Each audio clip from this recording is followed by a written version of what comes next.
Oh, okay. Happy Boxing Day, everyone. Happy Christmas and Hanukkah and Kwanzaa. To all who celebrate different things. Happy end of year to people who celebrate nothing. Um, I have decided to start a little residency after hours car therapy session. um, because my commute to work, to and from work, lasts about anywhere between 30 minutes and an hour. Um, and especially after work, I've usually take that time to think through things that happened over the course of the day, and ways by which the day impacted me or things that I learned, the good, the bad, the ugly. And I have decided that I want to start a little video series because something that I'm very sad that I haven't done a lot this year is that I haven't journaled quite as much as I would like to. It comes with the job. I've been doing it really sporadically, and it's not necessarily the way that I like to do it. Haven't really had time to write much this year, especially, just for a number of reasons, but mostly because I'm realizing that I have been way too anxious about way too many things that have absolutely no bearing or no reason for me to be anxious about. Um, and I am attempting or making a decision to go into the new year with one thing that I want to change for myself. I know that people talk about New Year's resolutions. I don't like New Year's resolutions. I never keep them. But I realized sometime this year, especially at the end of this year, that I am way, way too hard on myself. One of the nice things about social media is that you sit in your little bubble in your house and you think that you are suffering by yourself. All you have to do is go on social media and you will realize that you are not alone. Um, but also really that your problem is not unique. Whether it's a medical condition, sometimes people have rare medical conditions, but also just like an emotional thing. There's this uh, there's this TikTok or social media like video that usually goes around about people talking about the first girl child or first child syndrome. And I think I have a little bit of first child syndrome, which is, you grow up with a lot of either like actual expectations put on you or a lot of perceived expectations, right? Like, especially if you come from an African household, um, and you come to the diaspora, you always hear people say things about like, oh, my child needs to be a doctor, an engineer, or whatever. And some people take that and thrive, and some people bury it, and it becomes just a source of anxiety for them. Um, I used to be a very, very bold child. When I was younger, like people who know me from primary school, from boarding school, know that like something that I always was very bold. Sometime after I came to America, that boldness started to go away. I started to develop all these little worries about things that I couldn't control. And as I got older, with being a first child, with like now starting to have nieces, nephews, other family members growing older, my parents growing older, school, there was just so much anxiety, so much criticism of me, of myself, of my own work. And I had a little bit of an epiphany a couple of days ago where I realized that my criticisms of myself, my severity with myself, is really making it difficult for me to have good, healthy, like relationships with people that I don't know. And I don't know if this is something that anybody else experiences out there, but I have this like constant state of underlying tension, this constant state of like, who's watching, what is happening, where's the fire, we need to put it out. Like everything to me is a like, let's go solve this problem. Everything to me is a we need to take care of this now. In my adult life, I don't think that if you ask anybody in my adult life, they will tell you that I am an easygoing person. I'm not very easygoing. And I realized that I may have inflicted that upon myself. I realized I've always been very envious of people that are able to walk into a room, know nobody, and make lasting friendships. I've never known how to do that. I am always very timid in a place where I don't know anybody. I've always felt really awkward. Like my home is my sanctuary because everywhere else just feels really uncomfortable. And after the week I had this week, and after just slowly thinking about things with myself, I realized that the people outside and their perceptions of me is not the issue. The issue is that because I have such a difficult way of evaluating myself and of judging myself and my thoughts and my actions, I turn that lens on people and I assume that people are judging me as harshly as I am judging myself. And I realized this week something really, really brilliant, which is nobody cares about you. And it might seem terrible if you are the kind of person that is looking for people to care about you. But everybody in the world right now, especially in this world that we are living in, everybody is so busy with their own problems. Everybody has their own thing that they're taking care of. Everybody has their own problems that they're dealing with. No one is looking at you unless they absolutely you are in a capacity where someone has to actually supervise you. Nobody cares what you're doing, right?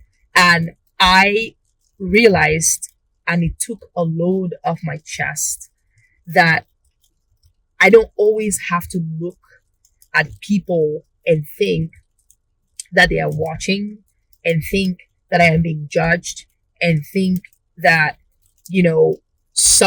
there's a boulder that's going to drop. There's a fire that's going to start. Like I can actually just be and walk around and breathe.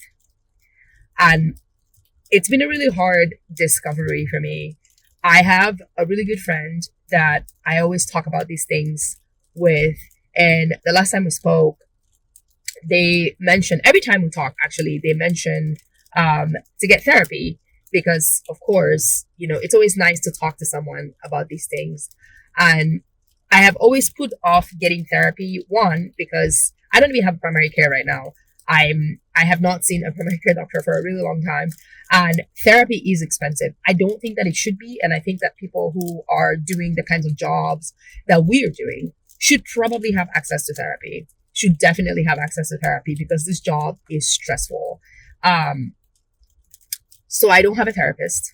I will find one, but I think also that the first step to getting to some place like this is being able to be honest with yourself. I'm a very big believer in that you will never find peace within you unless you are able to truly look at yourself, to truly be honest with yourself. And it's not really that I have been dishonest. It's just that I have had a coping mechanism and I have used this as a crutch, and everybody comes with their own baggage. And I think just a lot of different things that have happened have made me attach myself to this concept that, I have to work like a dog and I have to struggle. And if I don't, I will always be evaluated. And at the slightest mistake, the hammer is coming down. And I realized this week that it is not. There's no hammer. Nothing is happening. No one is going to, throw me out of residency or take away my home or, divorce me. Maybe that part we would have to talk to my husband. But I just realized that I am way too stressed outside of work. I overstress myself and it impacts the things that I am doing. It's been impacting my sleep. It's been impacting my relationships with people. And I am making a resolution to be nicer to myself, to be better to myself. And I want to try to do it with some accountability. So I'm going to start this car therapy series where I sit somewhere and I talk about whatever it is that happened for about, I don't know, a few minutes or so. In the world of all the information that we have already, what's another 10-15 minute podcast, right? For you to listen to on your commute home. But my hope with this is that I can talk myself off ledges when I get on them, that, there is a community of people out there who recognize what I'm talking about, and who understand, one, that they're not alone, but also so that I can understand that I'm not alone.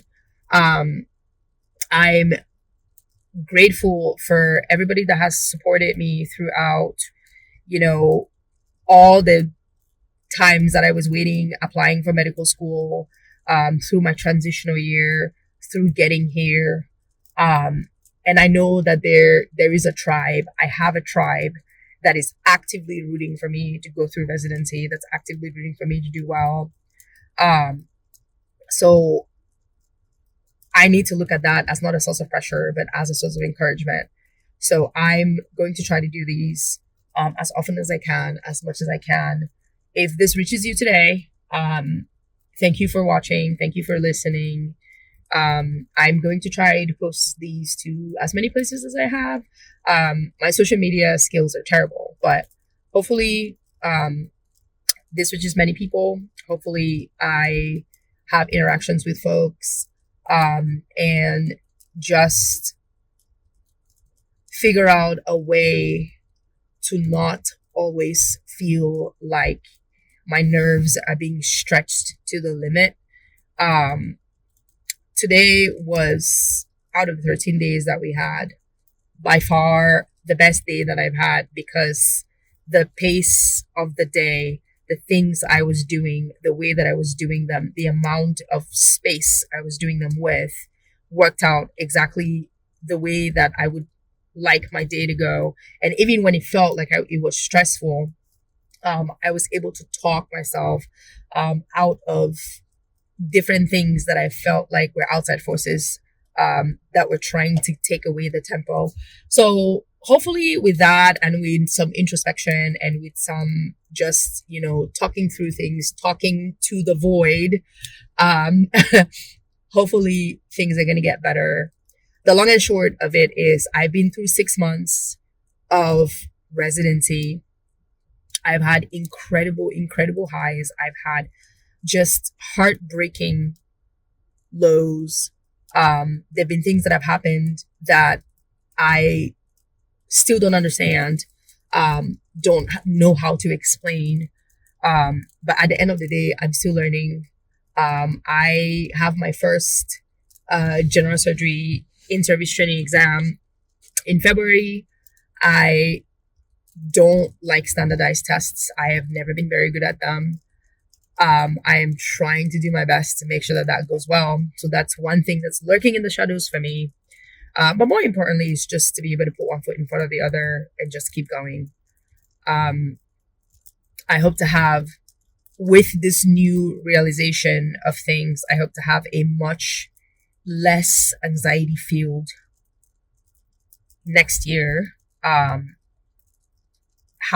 a much less anxiety filled half of my intern year. I hope to learn so much more without feeling like, I am punishing myself for things that I don't know.